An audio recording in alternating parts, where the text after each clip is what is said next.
By the way, I think it's what you said is a logical extension. That's a different question. Yeah.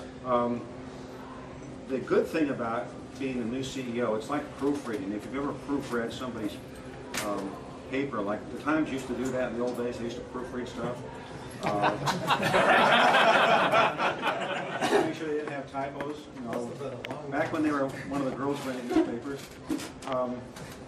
So when you're proofing somebody else's paper, it's UCLA people. That's why. yeah, or the Chicago Tribune.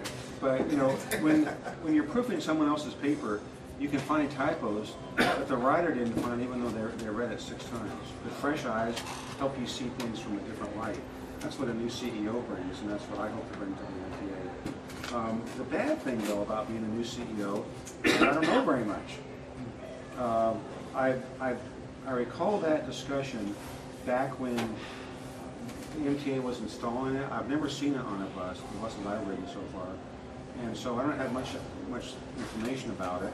I get your idea that we ought to use it to educate the passengers, and that's an interesting idea. I don't know what the purpose of it was, whether it was to have advertising to generate revenue. I do know that one coworker of mine has complained about it because this person feels as if they're bombarded with ads or something while they're trying to get to work. Someone said, yeah.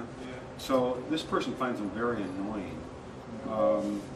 As regards to the overall culture on the transit systems that Bart brought up, I think that employees look at what the boss looks at. If the boss doesn't ask about something, the employee might not ask about it, might not think about it. So my point in saying, recounting the divisions I visited and use of the service, is to indicate that I will be creating focus on the details of the transit operation by focusing our operations management on how we run the system and how we treat customers. The fact that we have sometimes long lines for people to buy tickets, I'm upset about that. We do a better job in all these areas. Now, I'm not saying in 30 days or 60 days it's going to be a perfect system.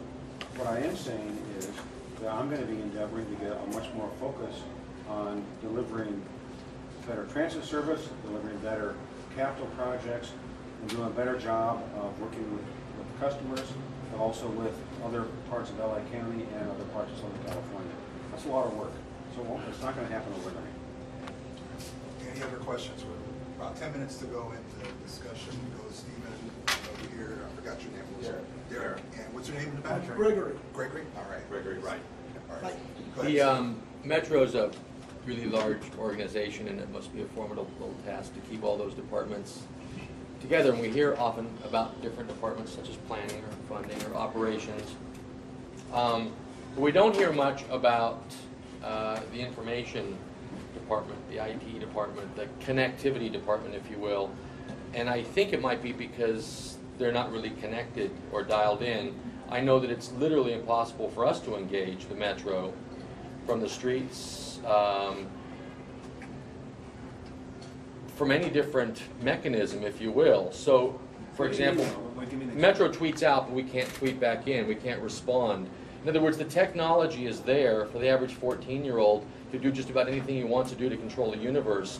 But as far as connecting with the Metro, in other cities, you can use your cell phone to find out what time the next line is coming in. You can use your cell phone to tweet in, or to instant message in, or to email in communications saying this is out, this is off. We're your eyes.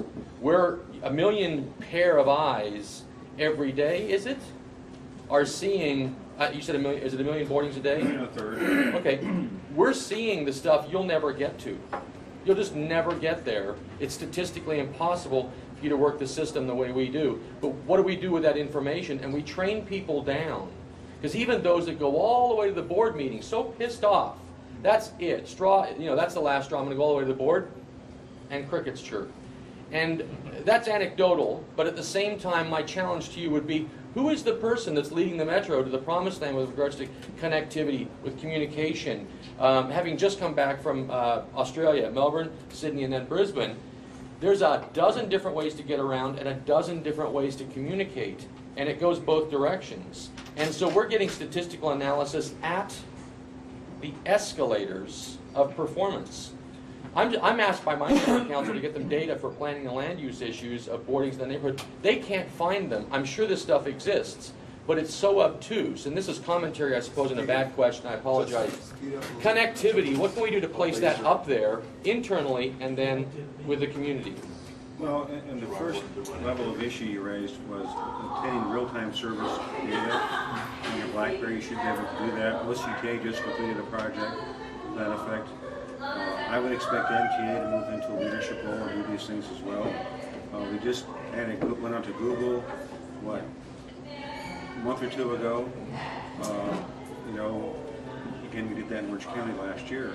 So we've made some baby steps, but I accept the challenge that you just offered, that we need to do a better job of making sure that we have information available, easily available to the public. I've looked at our website, and you know, I think we have some work to do. That's about all I can say to you right now. You know, if you want to send me an email, I'll make sure that we follow up on it. Yeah. By the way, try to make it short. You know, the longer it is, you know, the less likely that I'll really read all of it. I get more than a dozen emails a day, as you might imagine. Send him a tweet. That will do it. Coming, hold on. Derek's next. Derek's next, and Gregory, then I got you with it.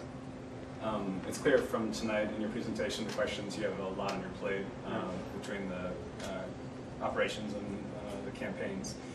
With regard to the planning of the agency as it currently exists, or as it should, what do you think the agency should do with regard to planning for station area plans, or be involved with cities in making station area plans and possibly encouraging TOD work around the stations and addressing land use decisions? Well, it certainly should be involved in that.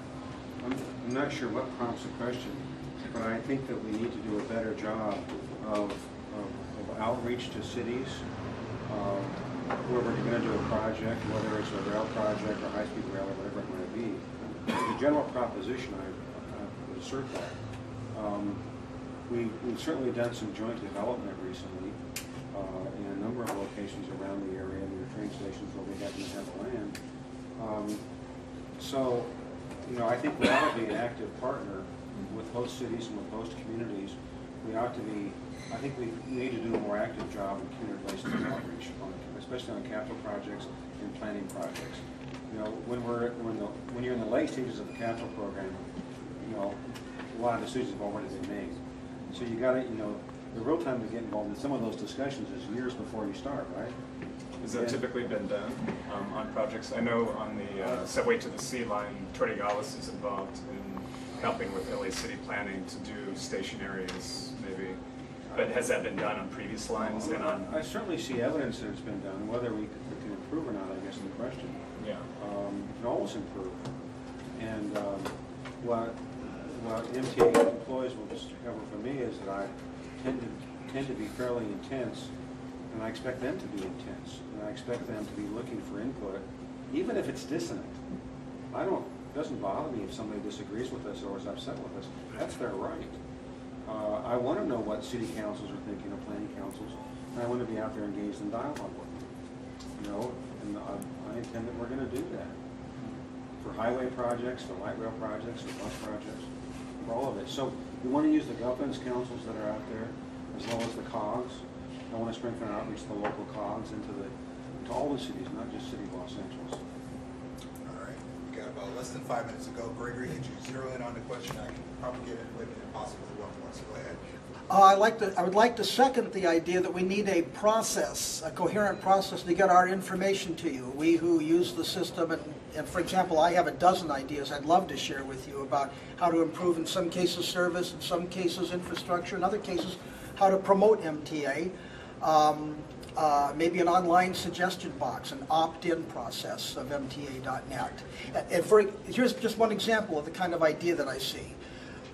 Why not differentiate the LED? Right. We have less than 5 minutes to go. I wanna get Well, it's just going to be 30 seconds. I just want to zero in on this, on the basic. Okay, well, anyway, there's one. Then I'll talk to you about some more.